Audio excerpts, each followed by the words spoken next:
আজকে হলো একাদশী, তার লাগে একাদশীর জন্য সবজি খামো রাত্রে। তো আজকে সবজি বানাইতেছি তোমার এটা দিয়া। আজকে হলো একাদশী, তার লাগে একাদশীর জন্য সবজি খামো রাত্রে।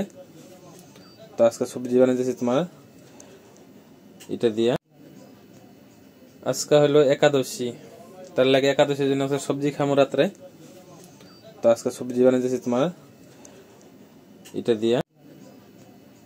আজকে হলো একাদশী, তার লাগে একাদশীর জন্য সবজি খামো রাত্রে। তো আজকে সবজি বানাইতেছি তোমার এটা দিয়া। ফুলকপি গরম জলে ভিজায় রাখছি। তারপরে দিকে আছে আলু আর সিম দিয়া সোয়াবিন বানানো হইব, তাও সন্দুক নমক দিয়ে। কেন কি একাদশীতে সন্দুক নমক খাইতে লাগে, সাদা নিমক খাইতে লাগে না। তারপরে তেল হলো রিফাইন তেল, মিঠা তেল খাওয়া যায় না বলে, তার লাগে রিফাইন তেল দিয়া সন্দুক নমক। এদিকে সোয়াবিন, তারপরে আছে তোমার সিম আলু আর ফুলকপি। আজকে কিরকম করে বানাই তুমি দেখতে থাকো। আজকে বানানোর আইটেমটা কিরকম হয়। আমার এদিকে কেরাহি গরম হয়ে গেছে গা।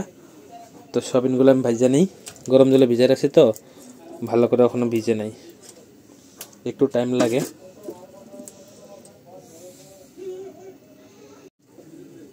কেরাহি গরম হয়েছে, এখন আমি রিফাইন তেলটা দিয়ে দিই। সোয়াবিনগুলো একটু ভাজতে লাগবো তো। তেলটা আমার গরম হয়ে গেল, এখন আমি এটাতে সোয়াবিনগুলো ভাজা নেই।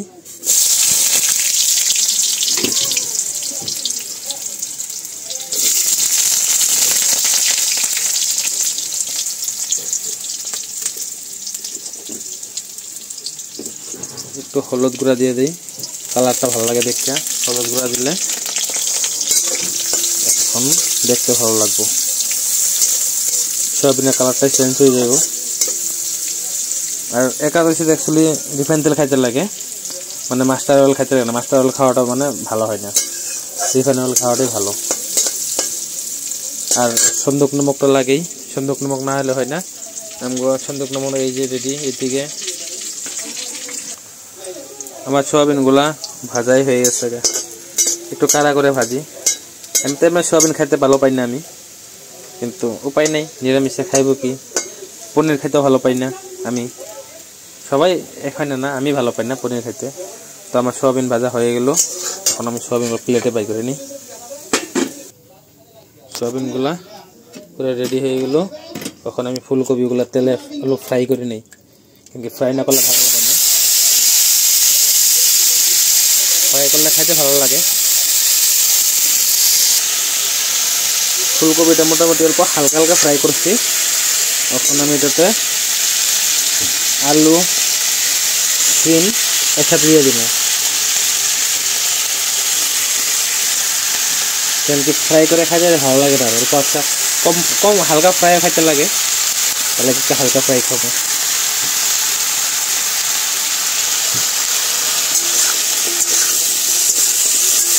তখন এটা একটু ফ্রাই হোক, মানে অলপ হালকা ফ্রাই হোক, তার মশলাগুলো রেডি করি।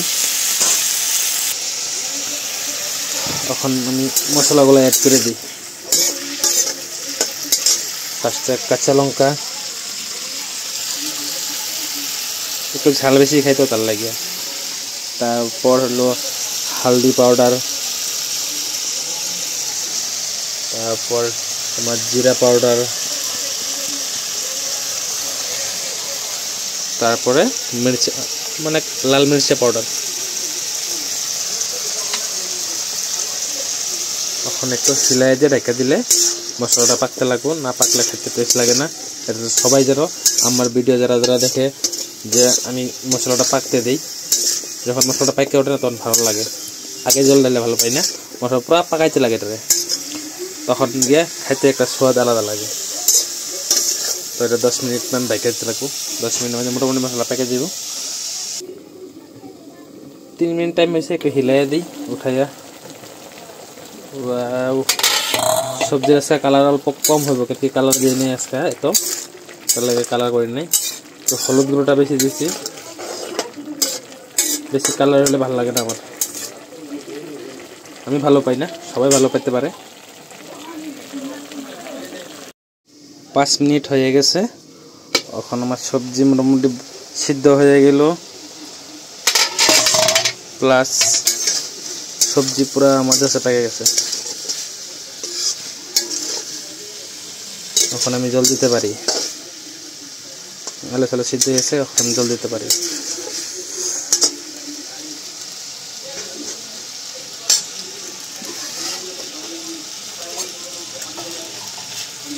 জল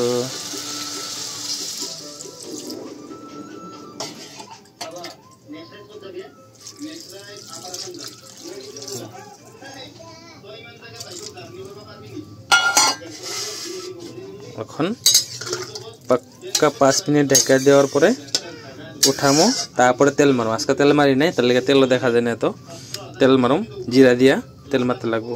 তারপরে এদিকে তো আছে আমার মেন মশলাটা, মেন মশলা রেডি করতে লাগে।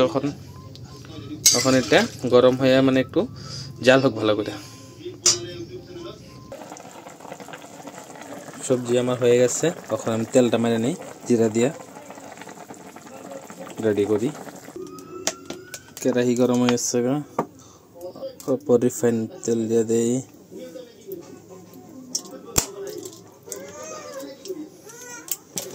তারপর 2টা তেজপাতা,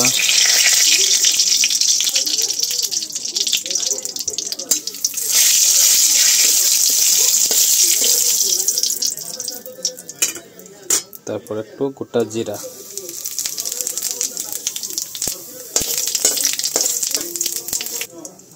গোটা জিরাটা কালো কালো হইলে তখন আমি সবজিটা দিয়ে দিই।